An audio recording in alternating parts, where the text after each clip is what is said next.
He's like, all right, listen up, Zack Bazzi, you will be on the northeast portion of this, and then hey, you'll be inside. What's his name, Master Poe, by the way? I don't know, like, but, you know, dude, just it's a shit truck. It's a few days, you know, you come off the real missions and the firefights every day, and you're like, this is cool. I'm just gonna sit back and watch the shit unload. Right. But this dude, like, I'm telling you, it was D-Day for this man, and he's like, if we make contact on the way, we're just gonna drop it right in the road. I'm like, dude, are you serious? I mean, this is like United States Army soldiers poop. It's really potent stuff. So, but yeah, we got up there, and here we are, like, downloaded. Dump the shit on my paws. I take full responsibility. It was the first time all year I told my gunner, like, dude, come sit down, relax. So for once, to relax. Yeah. Yeah. Wow. So we just, you know. And then you're on the side of the road pretty much rolling your eyes as they're emptying the poop truck. Well, I pulled a John Madden. I was sitting there hosting and, like, talking to the camera. Yeah. A lot of people got their first glimpse of that too, though, with this whole thing. You think everything that's going on there is this essential winning hearts and minds, killing insurgents. You don't realize it's escorting, you know, trucks full of hot dogs and things like that that people are giving their lives for. Office supplies. Don't forget the poop. Office supplies and poop. It's an eye opener, man. And how quickly you were able to see the change in attitude that you guys got from when you were back in the U.S., you got your orders to deploy, and then getting there, and then your mindsets and your attitudes starting to really change was interesting to watch. Were you all pretty gung-ho to go, or had you spoken to a lot of people that had gone already and already had pretty much a good idea what to expect? Well, for me personally, I've served in the 101st for 4 years. So at that point, I had a lot of friends. One of my really good friends from the 101st had a Purple Heart. His Humvee blew up. He's back. He came to visit me after he returned. So I had no illusions. I've been through the process about 3 times. So I didn't go there thinking I'm going to come, you know. And you're the one that wasn't even an American citizen, right? Yeah, I'm the foreigner, dude. I'm the affirmative actions guy. Where are you from? Lebanon. Okay. But at the end of this, maybe I should, whatever, we should save some for the people that see the film. Surprises. But there's a lot of surprises in the movie. But I was like, what? Guy. That was pretty cool. Were you the one that said you can't pick the war you're in? Yeah, you can't. That was a buffet, you know, you got to go where the Army sends you. That was very interesting. I mean, everyone would love the glory of the World War II kind of trust me, and ticker tape parade coming home and stuff. And soldiers in this war sometimes have that feeling they come back, but it's not World War II. This is OIF. Big difference. Yeah. What are your personal ideas on the war? Well, I mean, I guess as a staff sergeant, it doesn't really matter that much. But I think, you know, apparently we went under the premise of WMDs. There's not many WMDs there, I'm pretty sure. So that's the bill of goods. Like everyone was kind of sold, and then I was, you know, hey, this is great. You know, if this guy's got half of what they're showing me, let's go and kick his ass and everything. So, and then, you know, when you kind of don't find any, and then the direction and purpose changes, that was a little frustrating, to say the least. False advertising, I guess. False advertising. Yeah, what about you, Pink? Well, you know, I think in every war it's really important to have a directive before you go in and stick to that as your goal, you know. So when we didn't find any weapons of mass destruction, you kind of had to say, okay, well, now what are we going to do? And I think that needs to be clearly defined a little bit more. You know, we're not going to take an Arabic culture and instill democracy on them overnight. It's going to take a lot of work, and maybe it won't be an entire democracy. But I think Iraq is struggling within themselves a lot and is due for a civil war of their own. Yeah. Yeah, and I was always under the impression that if the people want a civil war, they kind of got to do it themselves. You know, it's one of those things like they're upset with their leader, they get enough people upset and enough balls, and then they go out and overthrow the government or die trying. Nobody really bothered us too much. I mean, the French tried to a little bit, but... Yeah. But it was pretty much a bunch of guys here saying, screw the king, and we're going to do what we want, and it wasn't somebody coming over saying, hey, that king's an asshole. Yeah. We're going to throw him out, and then we'll teach you how to run things. It's like, it kind of makes you think, you know, what the hell is going on and what the end game is. Yeah. A lot of fans of Dick Cheney, by the way, huh? Yeah, I would love that guy. Dick, he's great.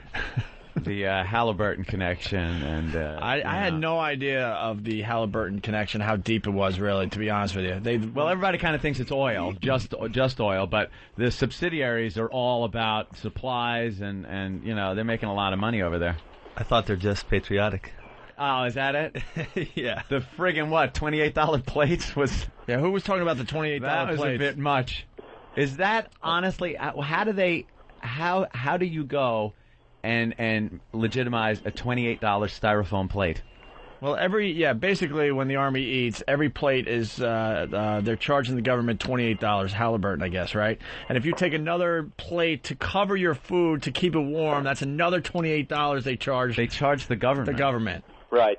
I guess shipping. Somebody's making a lot of money over there. Yes, it's the shipping. And those trucks full of plates have to be escorted and made sure by... Right. So if one of those gets blown up, what done. happens? I mean, is that a write-off? I mean... Yeah.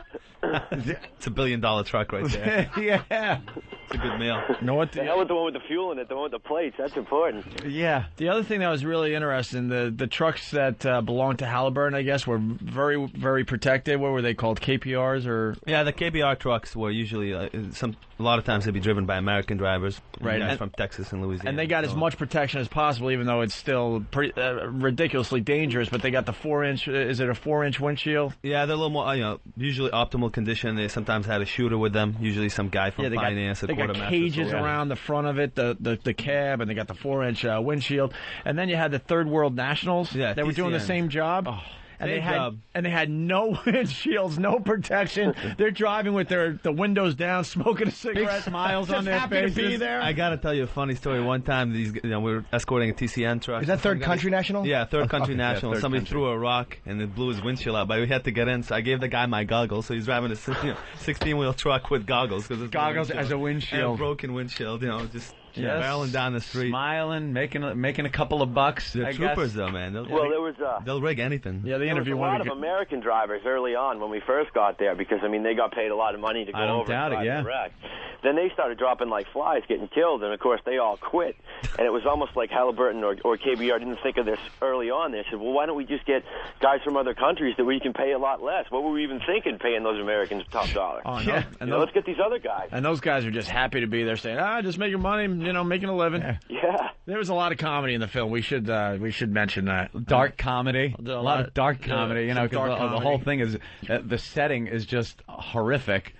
Right from the first mortar attack that you guys are under is horrifying. And sitting there wondering, looking around at the tent you're in, going, "This gets hit, we're all done." Yeah, How do you sleep under those circumstances? They were based at LSA Anaconda, which is in Balad, 45 miles northwest of Baghdad, and the nickname for the base is Mortaritaville because it gets hit. Margaritaville. It's just one of the most shelled camps. We also talked about the kids earlier this morning. That was you, I Yeah, think. yeah. You were up in your nest or whatever with your machine gun, and the kids were going to school with their. That was Specialist Moriarty. Oh, Moriarty On did the that? scene I'm in, I'm giving them high fives. And Yeah. Oh, okay, yeah. You were talking to the locals. All right, and they were calling you a traitor. Yeah, they were calling you a church. That was my buddy, Staff Sergeant. You Cool can tell Kelsey. he's like goofing on you. That's and right, stuff. yeah, because you know the language, obviously. But they showed the kids going to school just laughing and giggling. They have no clue what's going on. They have their book bags.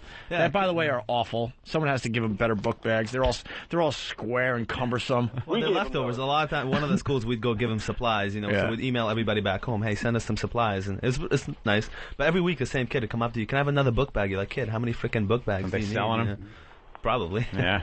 Or the schoolmaster will come after you leave. It was really odd though to watch that kids going to school is something that it's kind of the same all over. They're playing with each other, they're kicking each other in the ass, and they're walking and they're in the crossfire.